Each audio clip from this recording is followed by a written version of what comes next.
Hello, true crime family. I am making a second video today before I go to bed. I worked last night, and I just want to say I have my new phone, so I'll be able to. I started answering some comments last night on my daughter's phone, and as soon as I get this one up and running, I will start answering all of your comments. I love your comments. I love listening to all of you.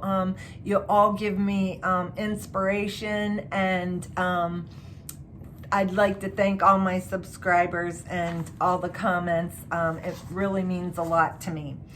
I have some work done on the Kylie Rodney case. I don't want anybody to think I'm forgetting her. I will never forget her. I will never give up. And you want to hear something crazy? I have to go to a wedding January, around the 1st of January at Lake Tahoe, and guess where I'm going if this case isn't finished? If we don't have justice for Kylie, guess where I'm going? And I'm not going to spend a dime there, but I am going to investigate that place. I'm going to find out some crap. So if anybody has anything good in a direction that I should go for her, let's start putting it in comments, and I'll definitely work on it. I'm excited about going up there. I want to get some answers, and I'm not going to stop until I do. But today I definitely have to talk about the Idaho 4. This is really becoming a very weird case as well, and these people need justice also. And I'm also really, really worried about the community and the students that returned back to the area. I want you all, I don't know what's going on in our world. I swear I do not know what's going on. But I found this Idaho, Moscow, Idaho has a church in it. It's called the Christ Church. And I want you to go watch this video. It's not very long video, but you're going to just die when you watch this video. So you just go to YouTube, Christ Church in Moscow, Iowa. It says this is all one, /cult, SAND, extreme, EXTREME, beliefs, /cults, and watch this video. Oh my gosh. It might be connected. It really might be connected. What do they call those things? Oh my goodness, they're guys that just believe that they get turned down a lot, and they don't have self-esteem. Oh, I can't remember what they're called. It's in my paperwork here somewhere. We'll find it. But these guys just believe that they should be able to be with a woman, you know, even if they can't. And that's how this church is. I'll get into it more in the rest of the paperwork. But let me just start off, and we'll find it when I get into this. Yesterday, law enforcement towed away all the vehicles that were in the front of the house that the girls rented. The blue car was Dana's, the white car was Kaylee's, and the red Jeep was Ethan's. And I said something about them in my video yesterday, that they were searching the new car, the Road Ranger car that she just purchased and was bringing it to show her best friend. That car wasn't there. I apologize. It was the red Jeep that they were searching. So just wanted to clear that up. Let's see.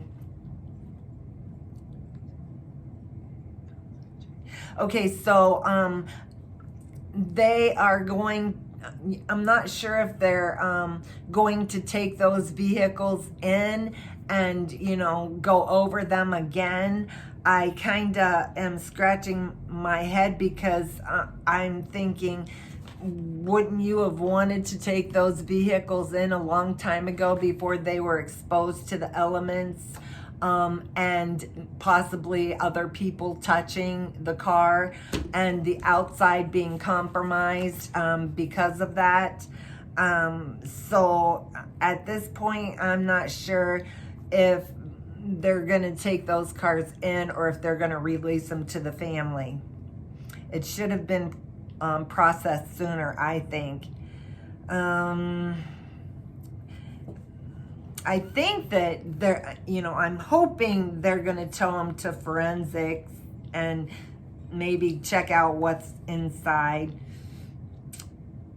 Many students, so, you know, the kids came back to campus like, oh gosh, Thanksgiving break is over, and it's time for them to go back to college. So they said some of the students came back, but a lot of them didn't come back. And so they're going to do in-campus teaching and then online teaching, learning, you know, for these students. They can either do it either way.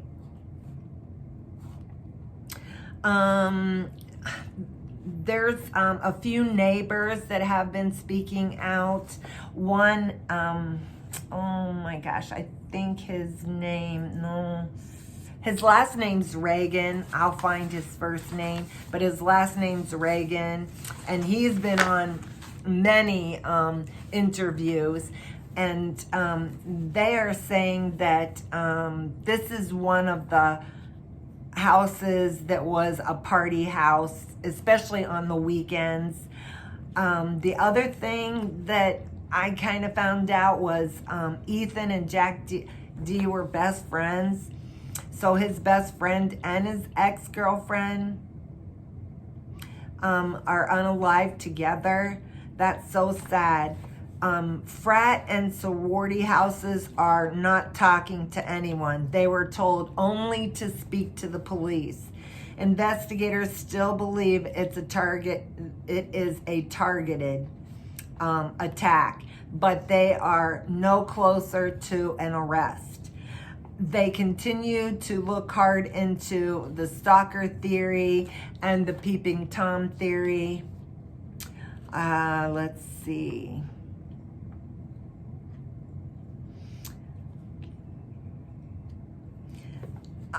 So the Jack thing, some people are still questioning if maybe he had some involvement, because he was with Kylie for 6 years of his life, and he really loved her family and her family loved him. And then she, you know, just found out that she's going to take a new job and move to Texas. She's going on, she was going on a European vacation before she started this job. And some people are questioning if Jack D had concerns about this. Could he have gotten really mad about this? Because he's no longer a part of this pack. You know, all of the friends, her family, her. I don't believe this myself. I don't believe he had anything to do with it. But, you know, some people are questioning that. He was the supposedly the last person that spoke to her. The chief still stands by this is not a random attack. And I wish he would stop saying that, because he just doesn't know that. He doesn't know if it's a random attack or not. And I'm kind of leaning towards, yeah, I don't know. it's hard to call right now. Okay, so pretty much right now, you know, the law enforcement only has crime lab testing and behind the scene investigating now. They are pretty much done at the scene, and it sounds like, you know, unless they're going to take the cars to forensics, they're going to be done with those soon. But if we need some, the police are, you know, still asking for leads with video or door cams and doorbell cams and things like that. That's really worrisome to me, because that tells me that they don't have a potential suspect, and that's really scary. There is a picture of Maddie and Jack K. And in that picture, they look really close. But Maddie is supposed to be in a relationship with a guy named Jake Schringer.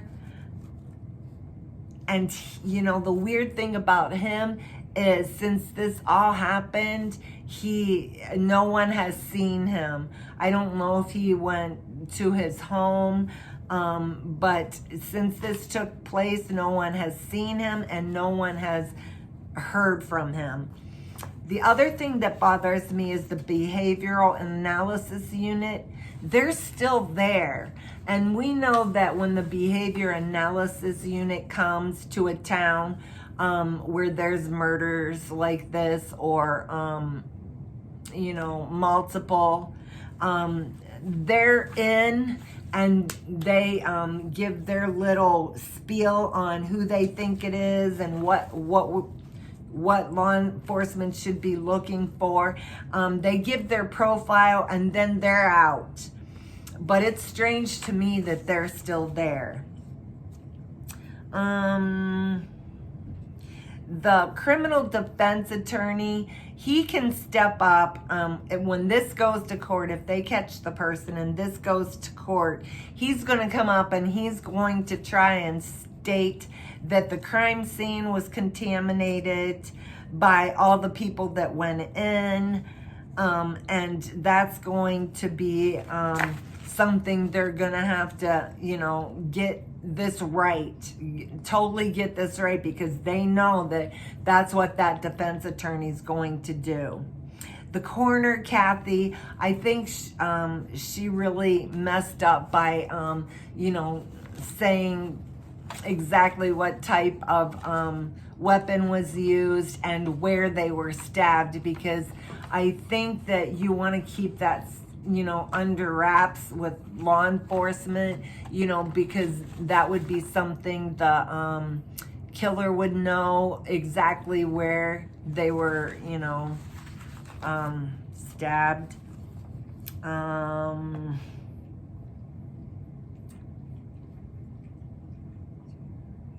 So what we really need is a report from the medical examiner. That's important, and we haven't received that yet. The other thing is, whenever there's a crime scene, you know how they put those white, like tarp things, they look like a tent over the area. That's another thing that should have been done as well, I think. But, you know, maybe I'm overthinking it. But I think that whole area, especially the back wooded area, for some reason, that's important to me. That back wooded area, I would have blocked that off from the beginning, and I would have, you know, covered that area, and I would have gone over that with a fine tooth comb right from the start.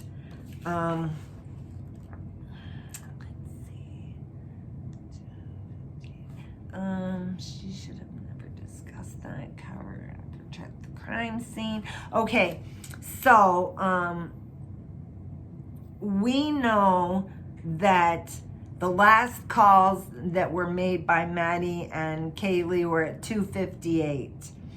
And law enforcement is saying that this massacre occurred between 3 and 4. I just think that's, I don't know how you can say that. I mean, that doesn't give you much time, because 2:58, they still have to fall asleep, right? And that's not much time to commit this crime. So I'm not sure if I'm in with that 3 to 4. Someone else had said 3 to 6, and I might buy into that one, but the 3 to 4, I don't know. And yesterday I talked about the knife having that lip thing on it, so that if you're, you know, cutting a deer, you know, your hand can't slip and go past that and get cut on the knife. Well, I finally remembered what it was called. It's called the hilt guard, and that's that metal piece that goes right here, you know, on the bottom of the blade part. It's called the hilt guard. Anyhow, not that that means anything, but specific target in mind. Let's see.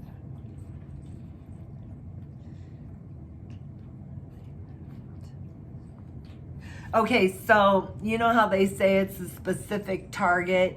Well, you remember how I said, you know, I think the person came from the forest and went in the sliding doors. I don't think they were locked. They went in the kitchen, and, you know, the first bedroom you would come to is the second floor bedroom. And let's say they went in that bedroom and they saw Xana and Ethan in there. We know that, you know, Ethan was found out in the hallway there. We already know that, so not everybody was in bed. And we know that Xana fought, you know, her attacker. But I'm thinking, like I said, the guy came through the kitchen, went in that first bedroom, and I think him and Ethan, you know, had a confrontation, and Xana woke up, and, you know, she was fighting for her life, but that wasn't who this suspect was looking for. He may have not known which room was which, but I think he does, because I think he had been watching that place, and there was some videotape of, oh, what was his name? Let me see. Darn it. Brian, and he's a reporter. He was there at nighttime, and he was walking around the back, and there happened to be lights on. And with those lights on, it was really eerie, but you could see in those windows. And I think this guy, you know, watched and had been watching, but I don't know. But like I said, you know, he may have gone in that first room, and those were not the people he was looking for. So he had to take care of them because he made a mistake, and went up the steps and then went into the other two girls' room. And that may have been the girls he was targeting.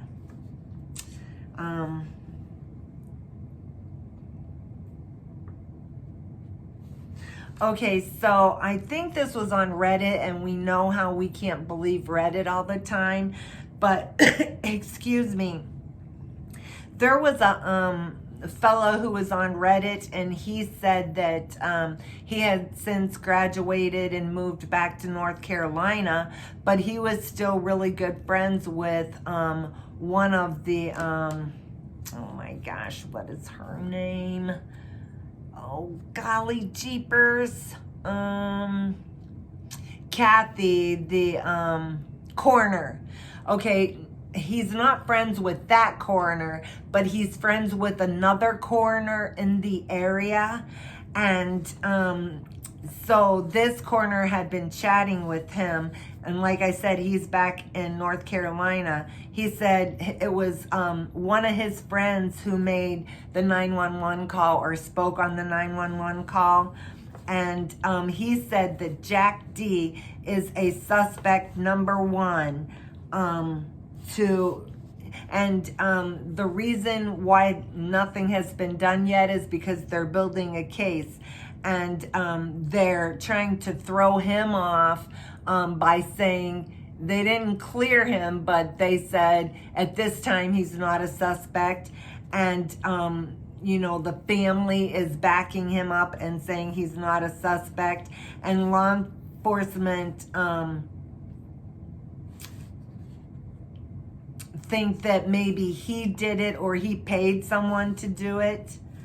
And this person, now this is what this person said on Reddit. This is not a fact, okay? But I just kind of wanted to throw it out there.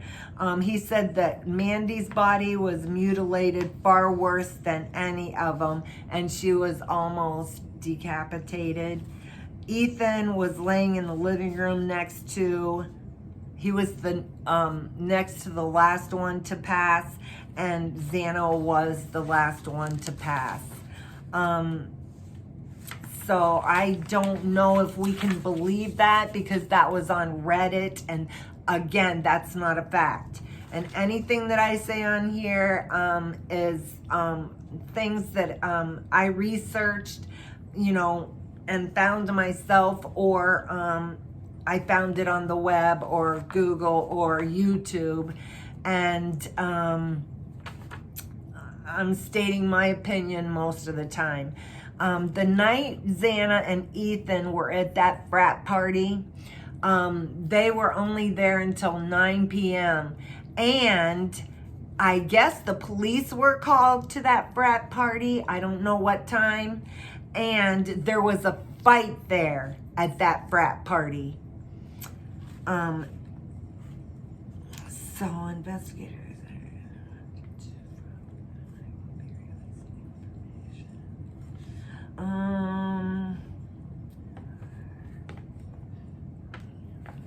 Okay, so investigators are homing in on 1 to 2 people from that frat party that night, and they're supposed to be releasing information later this week.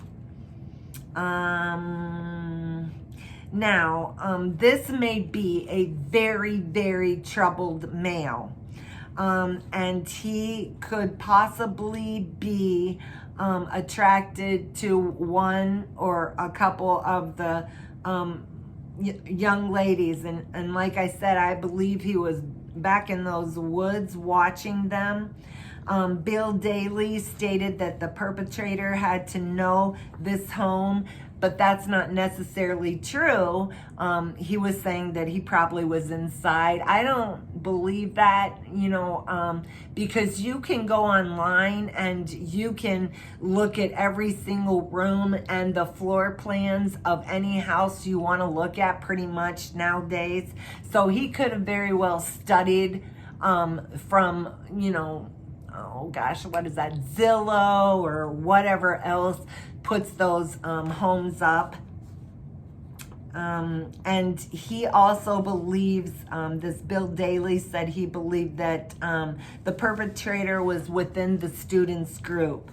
Okay, so he said he believed it was someone they knew. That night, you know how you can go on Google, and I haven't done it yet. I have to learn how to do that. But you can go on Google and let's say put Xana's name in and the date and see how many times it was searched and how many times that house was searched the night that she was killed.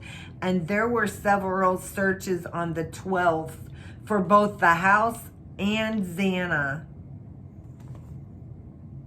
I told you about the video, oh my gosh, about the cult, a cult in Idaho. Are you serious?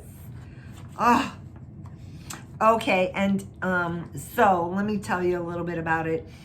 Okay, so they have their own school there as well. And you're gonna find out a couple of the students from that school got busted for SA. And the minister who's in charge of this, so these two fellows from the school were arrested for rape and SA and pedophilia. His name is Doug Wilson. He's the leader. And when these guys got arrested, he went to law enforcement and asked for leniency for these two students for the pedophilia charges. And this is insane. And what they also teach is, God and man are superior, and women should be submissive to the man, or if she's not, she breaks the rules. And it also talks about 27 students who came out with, the pedophilia and sexual, SA, jeez. They did stories. 27 students, female students, came out, and they were all sent pictures of a knife to scare them. And this is on the video. I really want you to go watch it. It's really something to think about. And that church is right here in Idaho, and it's linked to Washington. And what happened in Washington and Oregon, they have 2 unsolved cases of death by knife. So can this all be tied to this cult church? Oh gosh. Let's see. The other thing that is kind of strange, and we need to find out what went down, but a friend of Ethan's from the Sigma Chi fraternity, he was a member before the massacre happened. His name is Jack K, and Ethan sent him a payment through GoFundMe. No, not GoFundMe. I'm sorry. It was Cash App. And he sent that payment to Ethan to Jack K. And then Jack K was the very first person that donated to Ethan's GoFundMe page. I don't know if there's anything related to that. Let me see if I can find anything on here. No, that's not true. That may not be true. I gotta look that up. Like I said, that neighbor, his name, I couldn't remember his first name. It's Jeremy Reagan. He was addressing, because everybody started sending him IMs and saying that because he was putting himself in the middle of this story so much with all these different like CNN, Fox, all these reporters, he did stories for all of them, and he kept telling them, I don't know anything. He said, I didn't really see anything. But yeah, he said he had a hard time saying no. So he did these, and now people are saying he's inserting himself, and usually people who insert themselves into cases are usually guilty. But he's saying he's not guilty. He's actually a true crime kind of person. He's going to school to be a lawyer. Let's see what else. But so did Ted Bundy, right?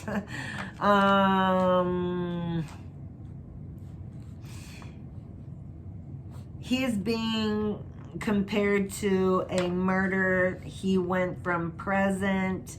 Oh, yeah. The other thing that makes people think in the interview, he went from present to past tense. And he said he's just awkward and that's why it happened. He said, "Stop blaming me. I did not kill anyone." He said he was approached to do interviews and he kept telling them he did not know anything.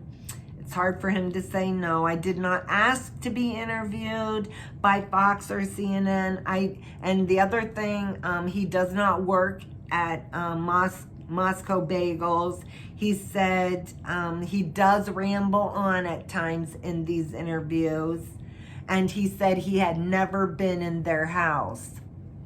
The other person that kind of irritated me, and I don't know why, was that Joe B-Dot. He was the guy that was at the grub truck, and I guess he was at the bar that night as well. He had the mustache, and the girl ran up and jumped into his arms. He said that they were at the bar, and I think it was Maddie went to go by him, and she rubbed up against him, and he said, ew. What? That struck me as weird. He said he was not sticking up for the guy that, the girl supposedly walked away from. He stated when he saw the photos, he knew it was the girls at the grub bus. He stated they were very intoxicated, very, very intoxicated, he said. But they didn't look very, very intoxicated to me. I mean, I didn't see them stumbling just that one time. He said he called the police right away, and he told them that that was the girl that rubbed against him, the one in the pink. And then he physically went to law enforcement and told him what he knew. He said he was just waiting for his food. People are really turning this into something it's not. People need to stop making up these rumors. And he just went on. And I didn't like what he said about the girls. And I really don't think he knew anything, but I didn't appreciate what he said. Let's see if there's anything else here. Nope. Oh, no, that's not important. Yep. Okay, I think that's it. And my next video, I'll try and make that on the information I have on Kylie. And I have to get back to my 2 little girls from right here in Iowa. So I have to start working on that as well. So I hope you all have a great day, and God bless, and I'll see you soon. Thanks for your support.